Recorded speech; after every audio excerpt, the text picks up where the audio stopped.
and Brad, the two most famous physical therapists on the internet. Lonnie said, here we go. Hi, I'm Bob Schrupp, physical therapist. Brad Heineck, physical therapist. And together we are the most famous physical therapists on the internet. In our opinion, of course, Bob. All right, Brad, this is a very important topic we're going to talk about today. How to stop grandma from falling, or grandpa, or your dad, or your mom. Very important around the holiday season, which is what we're coming upon. Yep. Because I don't know if you've had the same experiences as I have had, Brad, but I have had a lot of patients who fall around holidays. Right. They're in a crowd. Things are busy.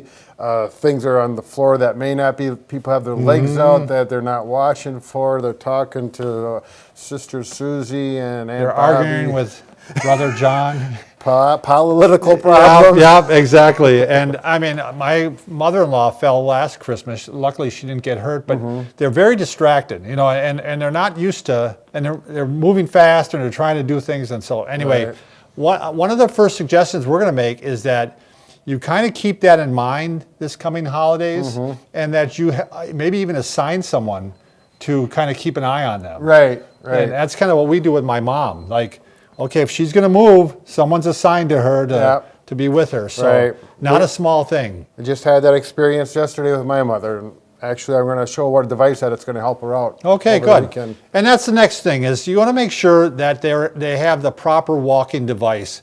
Very important. A lot of them have a lot of pride. And pride, remember, comes before the fall. Exactly. And that's exactly what we're going to see. So we're going to talk about some of the walkers and canes and gait aids real quickly here that you can use. What do you want to start with, Brad? Well, I guess first of all, do you know that your parent or your friend or whoever, do they have a balance problem? Sure. And you're going to see it a lot of times. You'll see them, their weight goes backwards, or, you know, they stagger or stumble, and you wonder if it was just their balance, or did they just step on something?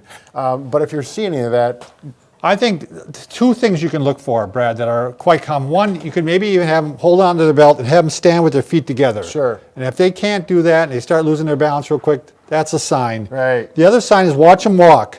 And if their feet aren't picking up, or they're sliding their feet along the floor, and they're taking very short steps, it's a good sign they're at a high risk for falling. I guess one thing I do for people before they leave, if they're in a facility and they're going to go home, if they're unable to stand by themselves and turn around in a complete circle with confidence, if they're wobbly with that, they need at least a cane. Yeah, they're gonna. So if you see that in your parent or grandparent, it's time for them to, have the talk with them and say it's time to use a gait aid. So why don't we start with the simplest one, a cane, Brad? Right. There's always this. I got a nice older wooden cane that this was a golden standard many years ago, and there's absolutely nothing wrong with them. But you want to get it the right height, and if it's too short. Show what the right height is, Brad. If you stand up tall, you put your arm down with normal posture. Right at the crease of the wrist is where the top of the cane should be, and that doesn't have to be exact. You can see this cane is too tall for me. That might be about right for me, huh?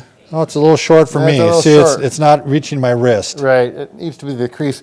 And again, that's not exact science. No. Within it, half inch or so. But there's a comfort, spot too, with that. So, and there's a lot of different canes we've done. In fact, I'll link up one of these videos in a few minutes on what the Hugo cane, which we really liked, by the way. Right. And then the other cane, which was really popular, is the Hurricane, which we didn't like as much as the Hugo. Right. There was a few problems with this, but you have to watch the video to see what they are. They're both good quality. There's a couple little things that you should know about that before you purchase it if you're going between the two. And again, there's nothing wrong with the standard single point cane either. Now they're going to be all adjustable if you go to the pharmacy or wherever you're going to buy one. The big disadvantage to these are great for holding your balance, but when you sit down, they're falling down. They're falling down, and then you have to reach you over to pick it up. The other thing, a quick test therapists do, Brad, is we just go like this. We jam it on the floor. And this one, and if it doesn't catch, and it slides away. Just like this one. Like this one just did. That means, well, yeah, if you look at the tip on this, you can see it's all smooth, and it's no longer doing the grip, and it's crumbly. Easy to fix. Go to the hardware store, and they'll have them on the shelf. Sure. Just make sure they fit right. Next one is a quad cane. This actually has 4 quad, meaning 4 tips on the bottom. What's nice about this is that it stands there and it'll be there when you need it. Right. Yeah. Very similar to the other two, except for the newer Hugo and the Hurricane. They have a smaller base because the base can get in the way when you walk. Right. This can get in the way, and also if you walk fast, it's kind of hard to get it set down. Yeah. It's good for a slow walker, is what I always say. Exactly. So, exactly. All right, then we go to a walker itself. This is pretty standard, isn't it, Brad? A front wheel walker with some tennis balls on the back. Right, and when they come from the store, they don't have tennis balls. Well, you do that because if you have a smooth floor, they keep from getting the floor scratched up, and they're not near so noisy and squeaky. Yeah. If you have carpet, the tennis balls don't work so well. Outside, they don't work well at all. Yeah. And if you get the problem with the glide outside is it gets all roughed up by rocks, and then when you come back in, it roughs up your floor. Right, and what he means by glides is down here, I call them skis, you can call them glides, but they're made for going on carpet, and you slide across a little bit better. And that's why a lot of times, and this is a more stable walker, but a lot of times people go to the 4-wheel walker because this works outside really well. It's got the big wheels. This is a monster one, by the way. You are strong, Bob. Yeah, strong like bull. Strong. All right, it's got the brakes that lock in place, and then when the person gets tired, they can sit down. So this works out really nice. They got a built-in chair no matter wherever they go. And the thing about this is, like Bob mentioned, to lock the brakes, you really have to make sure the person remembers to do that, because if they don't lock the brakes, they turn around to sit, and that kind of thing can happen. Then Brad almost broke a hip there. Well, yes. All right, and then we got one luxury vehicle here. This is made by Hugo, right? Yep. HU. We did a review on this one too. I'll link that at the end. Right. What's nice about this, besides having all these features, which we went over in the video, it actually becomes a wheelchair. Great. Look at this. Remember how the legs go out? No, I don't. They flip up, I think. There you go. A little button here. A little button, that's there. right. Feet go down. As a matter of fact, this is exactly what I'm going to have my mother use. Yep. It's a very comfortable wheelchair. Go ahead, Bob. And you get tired of Brad, you just throw them away. Okay, let's go back and set it back into the 4-wheeled walker mode again. Again, it's slick, it's easy, and boy, the quality of this. Plus, it's got a nice little container to put your. This is a nice walker. Really, really well done. Yeah, A+ for this. Okay. All right. So you've set them up with a walker, and now you're going to want to take another step to decrease the likelihood of falls, and that is you're going to see if you can convince your grandma or grandpa or your father or mother to do some strengthening every day. Sure. One of the things that we see, you ever see those sit-to-stand chairs, Brad, the ones that are automatic that help you stand? Oh, like the recliner, you push the button and it lifts you up so it's easier to get up. Now, everybody thinks those are cool, and they are. Okay, and they are, but the problem is that you actually become weak when you use them. Right. Yeah, I mean, the hips become weak. Right. So what you want to do is, if you have to use one, only take it up as far as you need to and then stand up the rest of your way. But if you're healthy or somewhat healthy, I'd like you to do sit-to-stands. And these are very simple. You can start by pushing off with your arms like this. Right. And do 10 of them. If your balance is not the best, you put the walker in front of you, and that way if you lose your balance, you have go something. Forward. Right. The second one you're going to do, and you do 10 of those.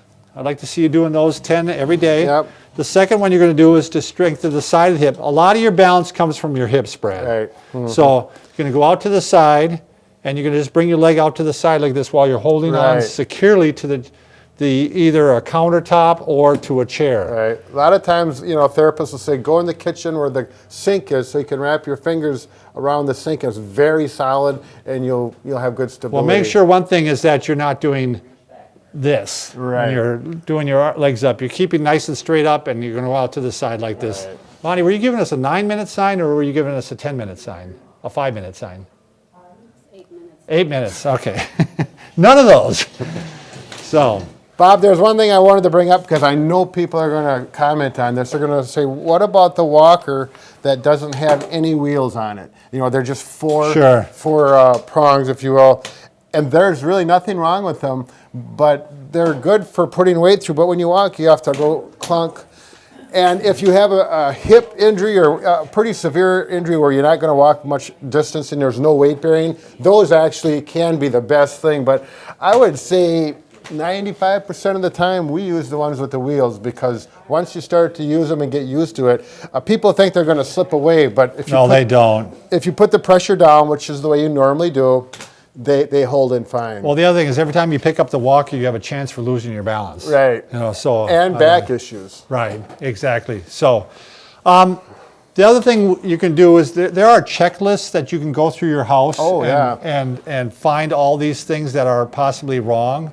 And so we'd suggest that you just go online and look for one of those checklists. Sure. I don't think we need to go through all those today, Brad, do you? Well, I think the big one we should mention is throw rugs. Yeah. You've got to take the throw rugs off The ground. Yeah, people are slipping on those things all the time. You got to watch it with pets. I mean, I've had How many people have you had they tripped over their dog and they got a broken hip? It's either throw rugs or pets. Yep. The pet's got to go. Sorry. Yeah. That's most people would rather get rid of their kids first, wouldn't they? And the other thing is I want to mention, Brad, is that if it comes down to, you really want to look at getting one of those alert systems that they can wear on their neck. My mom has one.